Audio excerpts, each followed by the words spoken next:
Happy feast to each and every one of you on this great day of the most great feast of body and blood of our Lord Jesus Christ. It is with great joy we celebrate this feast, which is also known as Corpus Christi, and also we call it as the Feast of Holy Eucharist, which is the source and summit of our faith. Our belief in this real presence of Jesus Christ in the Holy Eucharist derives from the promise of Christ, who gave us his own body and blood for our spiritual food and drink, as found in the Gospel of St. John chapter 6, in the Gospel of St. Matthew chapter 26, and Gospel of St. Mark chapter 14, and Gospel of St. Luke chapter 22, and also the first letter of St. Paul to Corinthians chapter 11. From the day one till today, during the lockdown with this pandemic coronavirus, Father Michael and I are receiving hundreds of emails, hundreds of messages appreciating the virtual live streaming Holy Mass and notifying us how much this means to them. And also, when Father Michael announced 2 weeks back that we are going to upgrade our live streaming and asking for your generous support to purchase the different equipment, within half an hour after the Mass, Father Michael received donation. What makes you and me to be so generous, to be so appreciative during this lockdown? You have your own answers, I am sure, but I will be giving my answer little later. As we are celebrating this feast, I would like to bring before you few of my reflections. From the beginning, in the Old Testament, food is central point for every story happened and taken place in the Old Testament. At the very beginning, Adam and Eve, our first parents, committed original sin through eating the forbidden food. And all the people of Israel, while they were journeying in the wilderness to reach the promised land, God fed them with food of heaven, which is manna. And then, once God delivered the people of Israel from the slavery of Egyptians, he asked them to have a ritual meal. Then they ate Paschal lamb. These few references, biblical references, and many more I can give you, but all these references will help us to understand this is the ongoing formation of God himself and preparing his people to receive the Holy Eucharist, which means the body and blood of Christ in the Eucharist. Our path to salvation includes this sacramental union with God through consuming the Holy Eucharist. This Eucharist comes to each one of us through the celebration of Holy Mass. Holy Mass is the perfect prayer, the perfect act of worship, and the representation of Christ's own sacrifice on Calvary, so that we can bring the grace and glory of that sacrifice into here and now, into each one of our life, every single moment, every single day. Because Holy Mass is the center of our faith. It is the center for our journey or in our faith journey. Through the Holy Mass, every day and every corner of the world is swept up into the story of salvation history. And through the Mass, our prayers and sacrifices are united to Christ's perfect prayer and sacrifice, and thus given the power to build up His everlasting kingdom. Some time ago, I make use Father Michael because like our Father Michael, who supports ecumenical approach, I think so many of you may not be knowing, Father is very good with ecumenical approach. A priest was invited and asked to give a speech for 20 minutes on Holy Eucharist during the ecumenical conference. That priest delivered very well, wonderful speech on Holy Eucharist. During the question hour, one among that group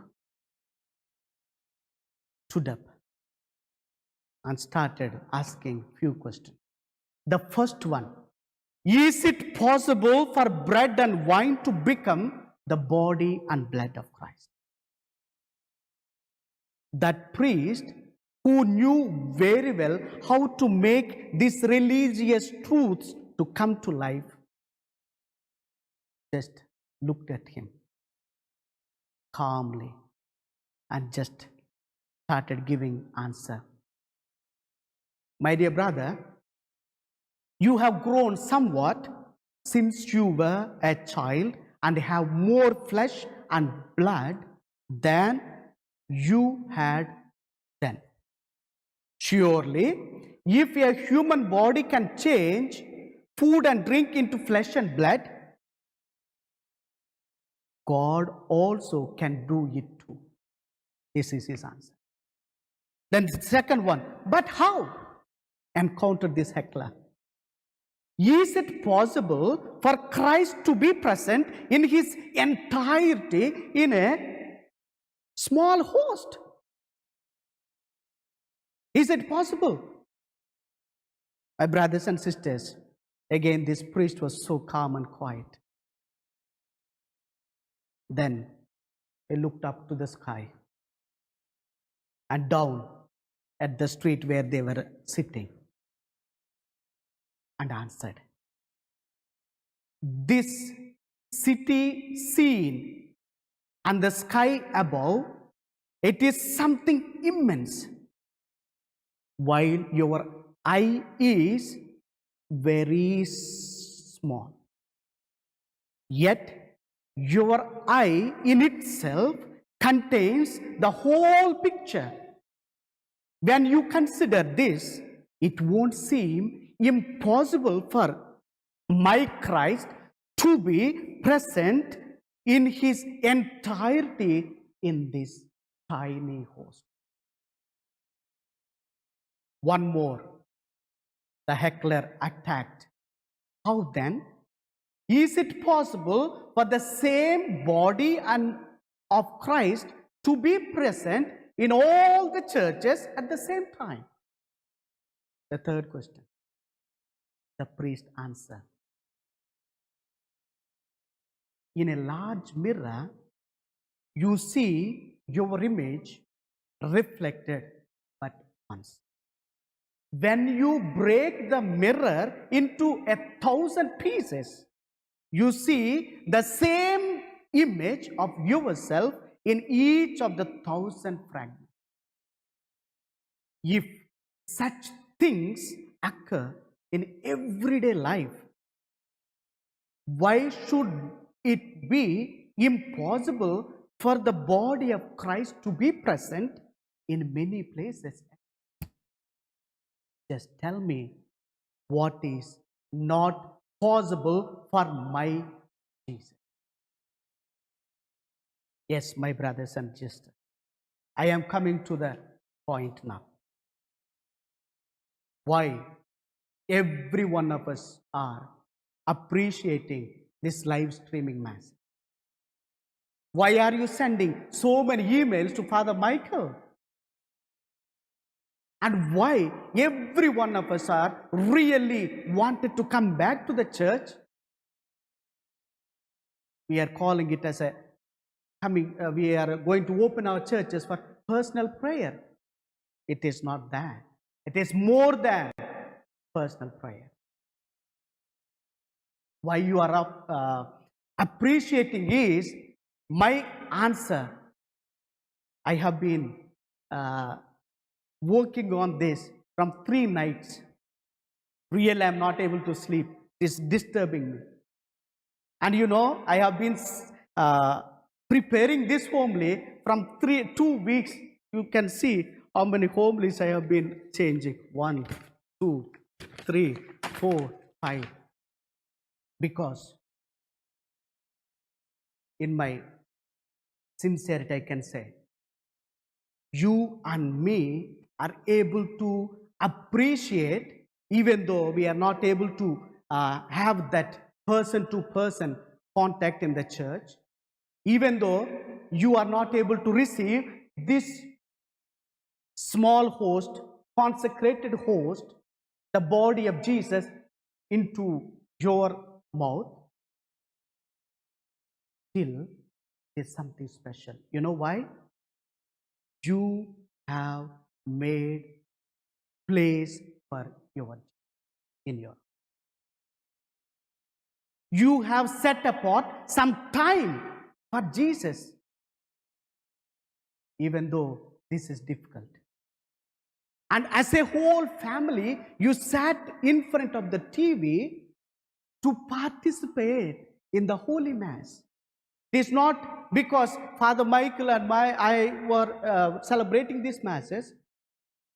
It is Jesus Christ who is present in this Holy Eucharist on this altar when we celebrate this Holy Mass.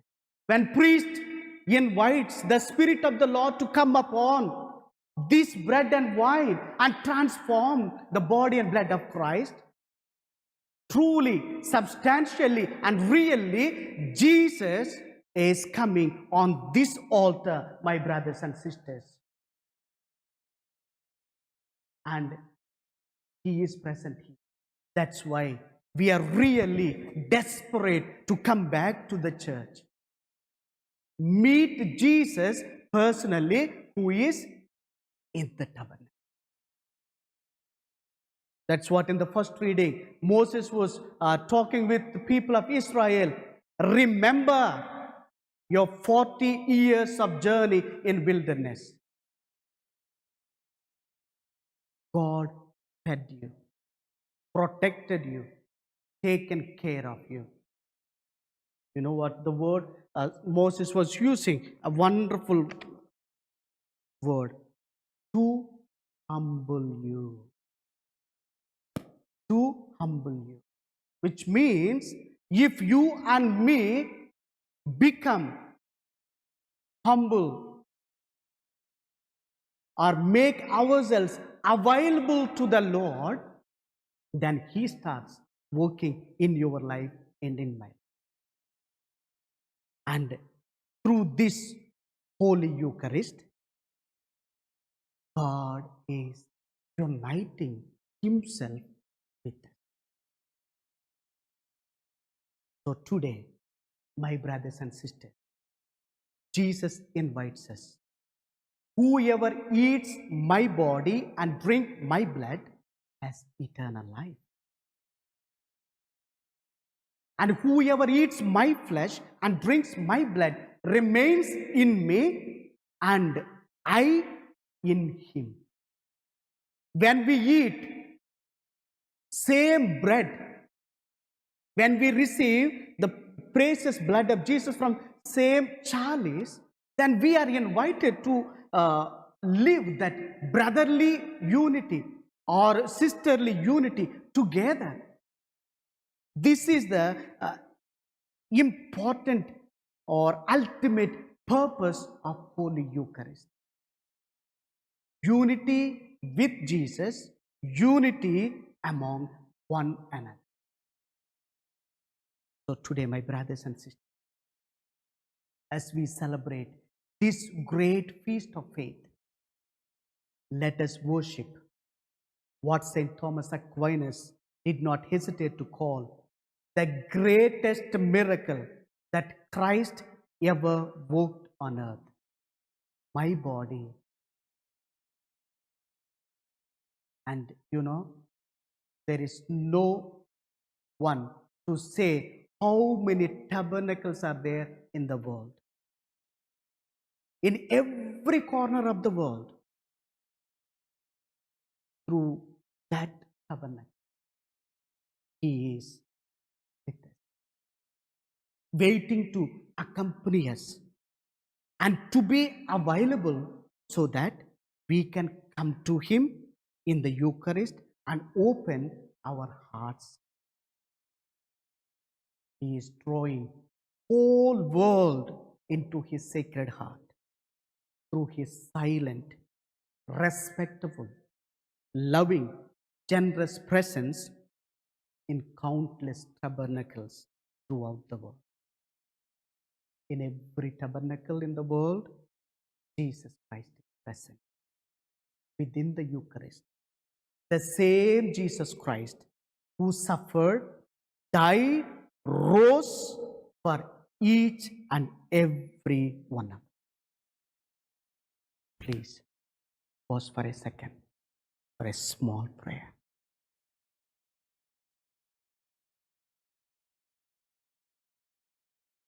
Let us repeat St. Thomas Aquinas' prayer of devotion in the presence of the Blessed Sacrament. O Sacrament most holy, O Sacrament divine, all praise and all thanksgiving be every moment thine. Amen.